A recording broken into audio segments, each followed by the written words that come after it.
पूजा plastic container, मसाला box, tray, जग और strainer. स्वास्थ्य के लिए सुरक्षित टिकाऊ क्वालिटी के साथ पूजा प्लास्टिक आपके किचन का परफेक्ट पार्टनर। नमस्कार, स्वागत है आप सभी का। आप देख रहे हैं जवाहर छत्तीसगढ़। मैं हूं आपके साथ श्रवण दंबोले। इस बुलेटिन में देखेंगे छत्तीसगढ़ की तमाम बड़ी खबरों को। शुरुआत करेंगे हेडलाइन के साथ। पुरानी विधानसभा का आज आखिरी दिन 25 साल की संसदीय यात्रा पर केंद्रित होगा विशेष सत्र। विधायक साझा करेंगे अनुभव। छत्तीसगढ़ आबकारी घोटाले में सुप्रीम कोर्ट में सुनवाई। कवासी लखमा और चैतन्य बघेल की याचिकाओं पर फैसला टला। सुप्रीम कोर्ट ने एजेंसियों के जांचकर्ताओं के मांगे शपथ पत्र। छत्तीसगढ़ कैपिटल रीजन के लिए वित्त विभाग से सेटअप को मंजूरी। सीईओ से लेकर चतुर्थ श्रेणी तक पद स्वीकृत। 13 नगरीय निकाय और करीब 700 गांव होंगे रीजन में शामिल। राज्य में IBC 24 की खबर का बड़ा असर। गांधी जी की मूर्ति को तोड़ने वाला आरोपी गिरफ्तार। बिलासपुर में देखते ही देखते मकान में लगी आग। कमरे में रखे सामान जलकर खाक। शॉर्ट सर्किट से आग लगने की आशंका।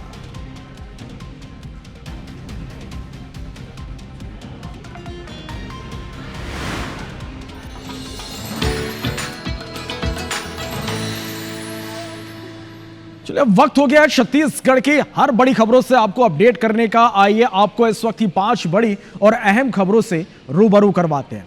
आज की पहली बड़ी खबर, छत्तीसगढ़ विधानसभा के एक दिन का आज विशेष सत्र होगा। सत्र में 25 वर्षों की संसदीय यात्रा पर को याद किया जाएगा। विधानसभा के वर्तमान भवन में एक दिन का यह विशेष सत्र होने जा रहा है। दूसरी बड़ी खबर, छत्तीसगढ़ आबकारी घोटाले मामले में 2 अभियुक्त चैतन्य बघेल और कवासी लखमा की याचिकाओं पर सुप्रीम कोर्ट में सुनवाई हुई। कवासी और चैतन्य के वकीलों की बात सुनने के बाद शपथ पत्र मांगे गए। तीसरी बड़ी खबर, धमतरी से जहां पैथोलॉजिस्ट के निवास में संदिग्ध लोग घुस गए। संदिग्धों ने खुद को आयकर अधिकारी बताया। कार में 7 लोग सवार होकर पहुंचे थे।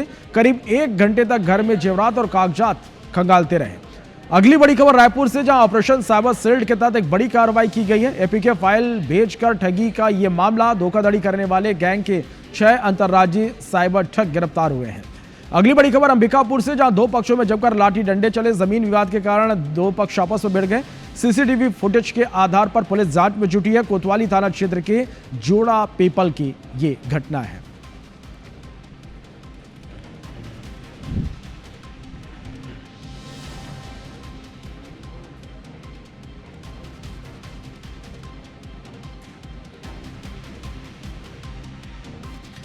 धमतरी से एक बड़ी खबर है, जहां पैथोलॉजिस्ट के निवास में संदिग्ध लोग घुस गए। संदिग्धों ने खुद को आयकर अधिकारी बताया। कार में 7 लोग सवार होकर घर पहुंचे थे और करीब देखिए 1 घंटे तक घर में जेवरात और कागजात ये खंगालते रहे। ना कोई नोटिस और ना ही कोई दस्तावेज। बेरंग ये संदिग्ध लोग वापस लौट गए। पैथोलॉजी लैब के संचालक है डॉक्टर दिलीप राठौर, पत्नी भावना राठौर के साथ ये घर पर मौजूद थे और संदिग्धों के वापस लौटने का सीसीटीवी फुटेज सामने आया है। आपको यह भी बताते चले कि कुछ साल पहले दंपति के घर में डकैती की घटना हो चुकी है। मौके पर पुलिस पहुंची, अब इस पूरे मामले की जांच में जुटी हुई है। तो धमतरी से ये इस वक्त की एक बड़ी खबर निकलकर सामने आ रही, जहां पर पैथोलॉजिस्ट के निवास में संदिग्ध लोग घुस गए और ये संदिग्ध खुद को आयकर अधिकारी बता रहे थे। कार में 7 लोग सवार होकर घर पहुंचे थे। करीब 1 घंटे तक घर में जेवरात और कागजात ये खंगालते रहे। ना कोई नोटिस और ना ही कोई दस्तावेज। बिना उसके बेरंग ये सभी संदिग्ध वापस लौट गए। पैथोलॉजी लैब के संचालक हैं डॉक्टर दिलीप राठौर और अपनी पत्नी भावना के साथ ये घर पर मौजूद थे। संदिग्धों के वापस लौटने का सीसीटीवी सामने आया है। कुछ साल पहले दंपति के घर डकैती की घटना हो चुकी है। सूचना पुलिस को दी गई। इसके बाद पुलिस की टीम मौके पर पहुंची और इस पूरे मामले की जांच में पुलिस जुटी हुई है। तो ये बड़ी खबर आप तक हम पहुंचा रहे हैं।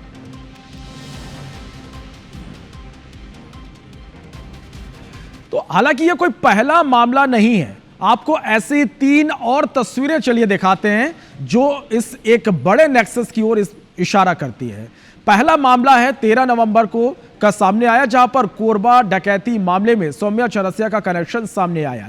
यह इसलिए बड़ा मामला था क्योंकि डकैतों ने पहले पूछा सौम्या का पैसा कहां है। फिर नकाबपोश 20 डकैतों ने हथियार के दम पर डकैती की वारदात को अंजाम दिया। 1.5 लाख नगद समेत 7 लाख के गहने लेकर ये फरार हो गए। इसके बाद आती है तारीख 15 नवंबर की। इस बार ये गैंग दुर्ग में पुलिस अधिकारी बनकर लूट और चोरी करते हैं। इतना ही नहीं, गांजा रखने का भय दिखाकर अलमारी से सोने की जेवरात लेकर ये फरार हो जाते हैं। और अब तीसरा जो मामला निकलकर सामने आया है वो मामला है धमतरी का, जहां जाने माने पैथोलॉजिस्ट दिलीप राठौर के निवास में संदिग्ध लोग पहुंचे। इस दौरान उन्होंने खुद को आयकर विभाग का अधिकारी बताया। घर में रखे जेवरात और पैसों को इन्होंने निकलवाया और यह बताया जा रहा है कि संदिग्ध लोग 2 गाड़ियों में पहुंचे थे। संदिग्धों के वापस लौटने का सीसीटीवी फुटेज भी सामने आया है। पुलिस अब इस पूरे मामले की जांच में जुटी हुई है।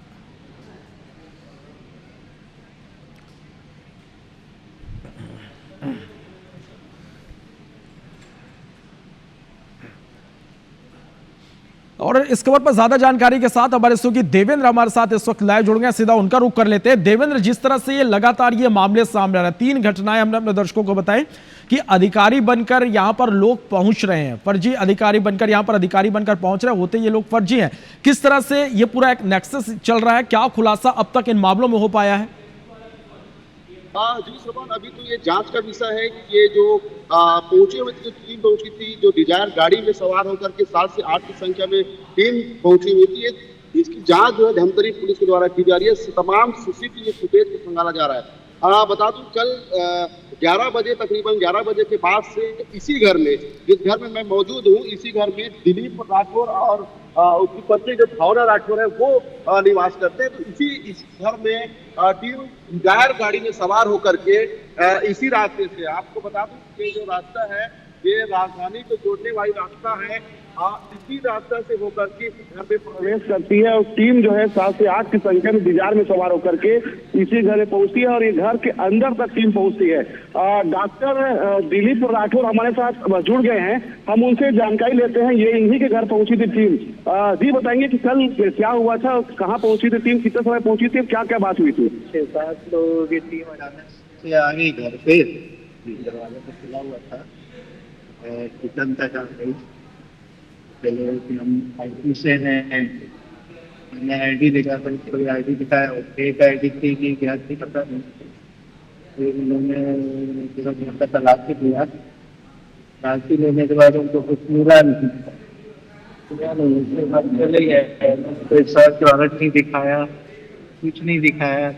बाद में एनालिसिस से अब आप लोगों से चर्चा करने के बाद लगा कि ये फेक थी नहीं होगी। तो इस दरमियान क्या क्या हुआ था? अपने स्टाइल से उसको देख सकती डॉक्टर साहब बताइए कि जिस समय तो कितना घंटा तक टीम रुकी हुई थी और क्या आपने आईडी पूछा उनको, जब दिखाने को दिखाया और क्या क्या किया? 1.5 घंटा करीब निकले, ये 1.5-2 घंटे सब देख रहे थे। और आईडी तो जो एक कार्ड लिखा है तो लिखा हुआ था नाम और उनका वो देख रही होगी। सर्च वारंट दिखाने को उनको बहुत सारा लिखने उन्होंने दिखाया नहीं, हमारे सर आएंगे तब दिखाएंगे, बाद में तो कोई सर आए नहीं। लगभग कितने घंटा रुकी थी? 1.5 घंटा पहले। क्या क्या चेक किया, क्या क्या दस्तावेज संगाले, क्या तो कुछ भी प्रोग्राम में देख रहे थे, घर में कुछ जगह से जाए जाते सब रूम वगैरह में जाके देखे। अभी शिकायत की है कि आप पुलिस के धमतरी पुलिस आई थी? हाँ, पुलिस को पता चला तो एसपी साहब ने सीन देखी थी, साहब लोग उन्होंने अपना एनालाइज किया है, कर रहे हैं एनालाइज कि भाई, क्योंकि यहाँ उनको कुछ मिला नहीं, चले गए और फोन भी लगाए किसी को, सर को बोले यहाँ तो कुछ नहीं है। बाद में एनालिसिस से ऐसा लगा कि सोच की रही होगी, पुलिस अपने तरफ से इंक्वायरी कर रही है। 2008 की बात की डॉक्टर साहब, 2008 में भी ऐसा हुआ था, आपके यहाँ लूट की घटना हुई थी। तो श्रवण जी, ये डॉक्टर दिलीप है राठौर है, प्रसिद्ध पैथोलॉजिस्ट है धमतरी के, जिनके घर में टीम पहुंची थी और तकरीबन 1 घंटे टीम इसके घर में छापेमारी कार्रवाई करते हुए इनके तमाम दस्तावेज, सोने जेवरात सबको देख करके टीम जो है बैरंग। देवेंद्र, जिस तरह से आप बात कर रहे थे, हमने सुना कि वो उनके पास देखिए आई कार्ड भी है, यानी लोगों को शक नहीं हो सकता कि ये फर्जी अधिकारी है। अब ऐसे में इन तक पहुंचना, इन पर कार्रवाई करना पुलिस के लिए किस तरह की चुनौती यहाँ पर है, जिसके साथ ही लोगों को किस तरह से सतर्क रहने, अलर्ट रहने की भी जरूरत है? जी ये बड़ी चुनौती जो है पुलिस के लिए है, छत्तीसगढ़ पुलिस के लिए है, तमाम टीम के लिए ये सबसे बड़ी चुनौती साबित होगी, क्योंकि धमतरी जैसे जगह में और इतने पॉश इलाके में टीम आती है और आकर के एक घर में, सम्राट के घर में और पैथोलॉजिस्ट के घर में टीम घुसी और IT इनकम टैक्स ऑफिसर के नाम से आई कार्ड भी दिखाती है और दिखा करके टीम 1 घंटा रुक करके वापस चली जाती है। तो ये चुनौती है और पुलिस जो है इस चुनौती को स्वीकार करके तो तमाम जो यहाँ जो CCTV फुटेज है, आसपास की दुकानों की CCTV फुटेज को खंगाल रही है और जांच कर रही है। हमको पता चला है कि जो गाड़ी जिस गाड़ी में सवार होकर आए थे वो राजनांदगांव पासिंगचा 08 उनकी जो गाड़ी नंबर है वहां से उस गाड़ी में सवार होकर पहुंचे थे और करीब 1 घंटा खंगालने के बाद यहाँ से बैरक लौटी थी टीम। उसके बाद से परिवार जो है सहमे हुए हैं। जी चलिए देवेंद्र, आप नजर बना के रखिएगा, पुलिस इस मामले की जांच में जुटी हुई है, देखना होगा कि क्या खुलासे इस मामले में होते हैं। शुक्रिया तमाम जानकारी के लिए। बढ़ते आगे, रायपुर से बड़ी खबर है जहां ऑपरेशन साइबर शील्ड के तहत एक बड़ी कार्रवाई की गई है। APK फाइल भेजकर ठगी से जुड़ा यह मामला है। धोखाधड़ी करने वाले गैंग के 6 अंतर्राज्यीय साइबर ठग गिरफ्तार हुए हैं।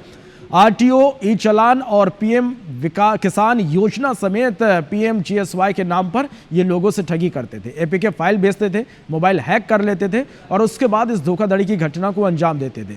सौरभ कुमार, आलोक कुमार, चांद बाबू, धर्मजीत सिंह और मोहम्मद इरफान मारूफ सिद्दीकी को गिरफ्तार किया गया है। दिल्ली, मध्य प्रदेश, UP, महाराष्ट्र, पश्चिम बंगाल से इन्हें गिरफ्तार किया गया है।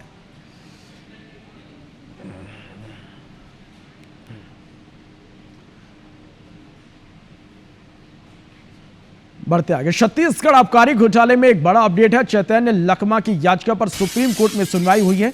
सुप्रीम कोर्ट ने वकीलों की बहस सुनने के बाद शपथ पत्र मांगे हैं। सुप्रीम कोर्ट ने एजेंसियों के जांचकर्ताओं के शपथ पत्र मांगे हैं। कवासी की जमानत पर 10 दिसंबर को अब सुनवाई होगी। चैतन्य की याचिका पर 2 दिसंबर को सुनवाई होगी। जस्टिस सूर्यकांत और जयमाला बागची की कोर्ट में ये सुनवाई हुई है। तो ये बड़ी खबर आप तक हम पहुंचा रहे हैं। छत्तीसगढ़ आबकारी घोटाले मामले में बड़ा अपडेट है। दोनों चैतन्य बघेल और लखमा की याचिका पर सुप्रीम कोर्ट में सुनवाई, वकीलों की बात सुनने के बाद शपथ पत्र मांगे गए। तहसीन जैदी हमारे संवाददाता ज्यादा जानकारी के साथ लाइव जुड़े हैं। तहसीन, ये दोनों बहुत महत्वपूर्ण मामले हैं जिस पर लगातार सुनवाई हो रही है। सुप्रीम कोर्ट में भी सुनवाई हुई, क्या कहा सुप्रीम कोर्ट ने इस मामले में?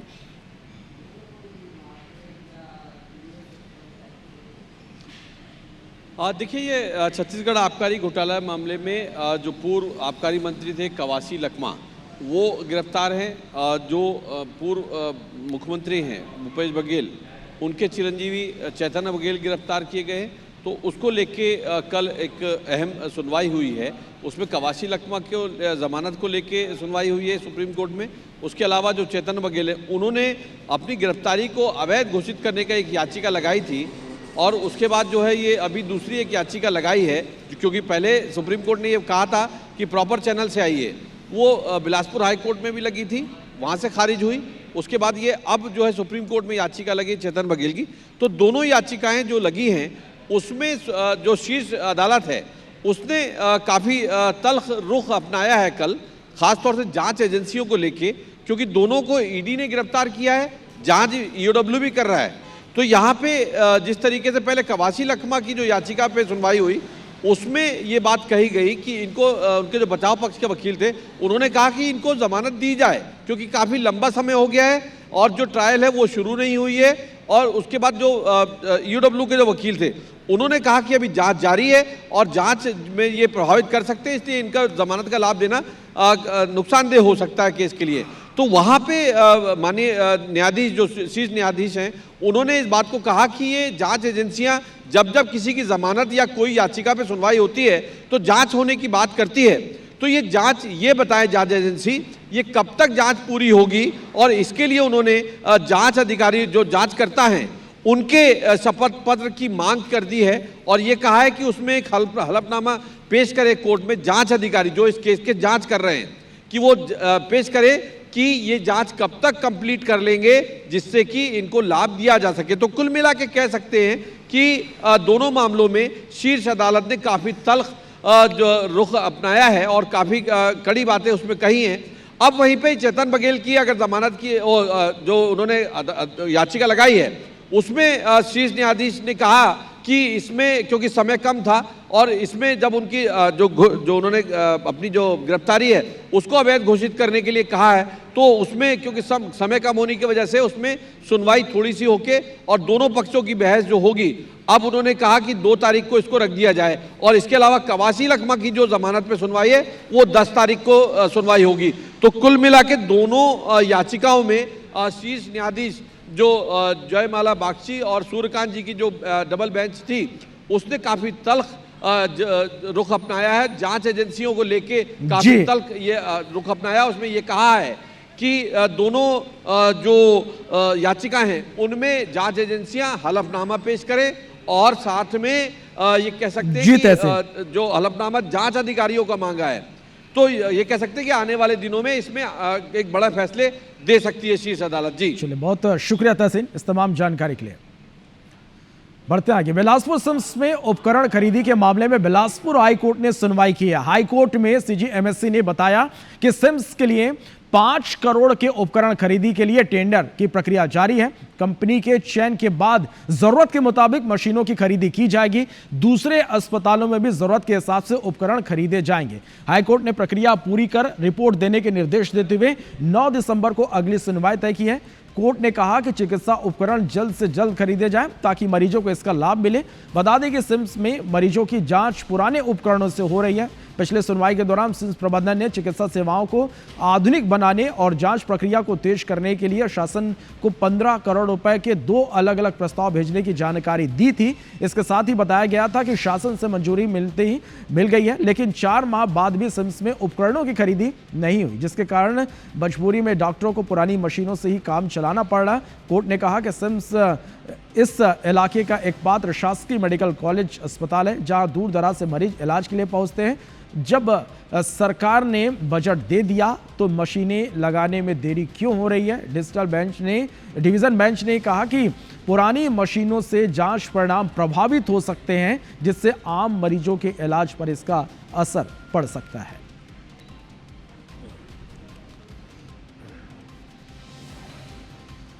उप मुख्यमंत्री विजय शर्मा के करणी सेना को गिरोह कहने के मामले में बयान सामने आया। उप मुख्यमंत्री विजय शर्मा ने कहा कि सनातन धर्म के संरक्षण के लिए करणी सेना बड़ा नाम है, इसलिए उस संस्था के लिए ऐसा कहूं संभव नहीं है। वहीं रायपुर के सूदखोर कारोबारी वीरेंद्र तोमर की गिरफ्तारी के विरोध में करणी सेना के अध्यक्ष राज शेखावत ने 7 दिसंबर को रायपुर आने का ऐलान किया है। मामले में भाजपा विधायक पुरंदर मिश्रा ने कहा कि करणी सेना के रायपुर आने की जानकारी उन्हें नहीं है, लेकिन तोमर बंधु के खिलाफ पुलिस ने जो कार्रवाई की वो गलत भी नहीं है।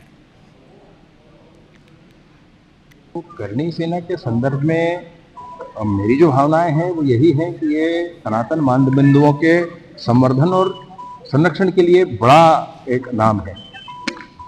उस संस्था के लिए ऐसा मैं कहूँ ये संभव नहीं। वो कैसे हुआ है मुझे इस पर जानकारी एक बार मैं हासिल करता हूँ। जो तोमर बंधु के साथ हुआ है कोई गलत नहीं हुआ है। वो आपराधिक तत्व थे, लोगों को जो सामने बात है, आपकी बात है, मेरी भी बात है, पत्रकार लोग भी जानते हैं, मीडिया जानती है, चैनल जानते हैं, सब लोग जानते हैं, वो लोग बदमाश लोग थे। राजिम से खबर है जहां IBC 24 की खबर का एक बड़ा असर हुआ है। खबर दिखाए जाने के तुरंत बाद पुलिस जेंजरा गांव पहुंची। मूर्ति तोड़ने वाले आरोपी को गिरफ्तार कर लिया गया। आरोपी ने गांधी जी की मूर्ति को तोड़ दिया था। आरोपी पूर्व सरपंच का पुत्र बताया जा रहा है। राजिम थाना क्षेत्र के जेंजरा गांव का यह मामला है। तो यह बड़ी खबर है राजिम से, जहां IBC 24 की खबर का एक बड़ा असर। खबर दिखाए जाने के तुरंत बाद पुलिस जेंजरा गांव पहुंची। मूर्ति तोड़ने वाले आरोपी को पुलिस ने गिरफ्तार कर लिया है। आरोपी ने गांधी जी की मूर्ति को तोड़ा था। आरोपी पूर्व सरपंच का पुत्र बताया जा रहा है। राजिम थाना क्षेत्र के जेंजरा गांव का यह पूरा मामला है।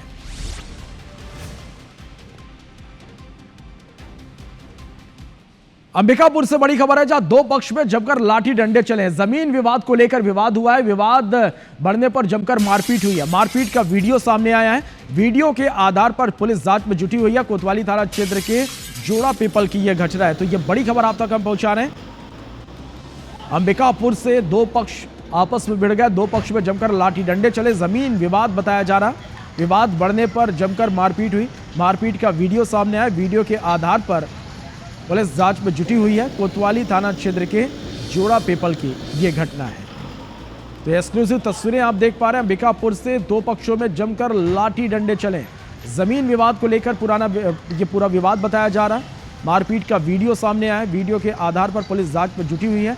कोतवाली थाना क्षेत्र के चोड़ा पीपल की यह घटना है।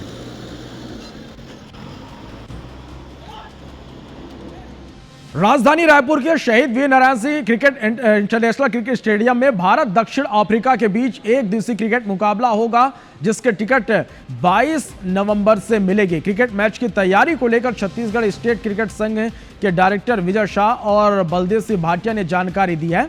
उन्होंने बताया कि इस बार स्टूडेंट्स के लिए टिकट की कीमत 800 रुपये रखी गई है, जो कि पिछले मैच की तुलना में कम है। इसके अलावा स्टूडेंट्स की कीमत जो है 1500 रुपये से लेकर 3500 रुपये तक रखी गई है। वहीं प्रीमियम कैटेगरी के टिकट 6000 से 20000 रुपये तक रखे गए हैं। बता दें कि मैच से पहले स्टेडियम की सारी तैयारियां क्रिकेट संघ खुद करेगा, क्योंकि बहुत जल्द क्रिकेट संघ को स्टेडियम लीज पर दिया जाएगा।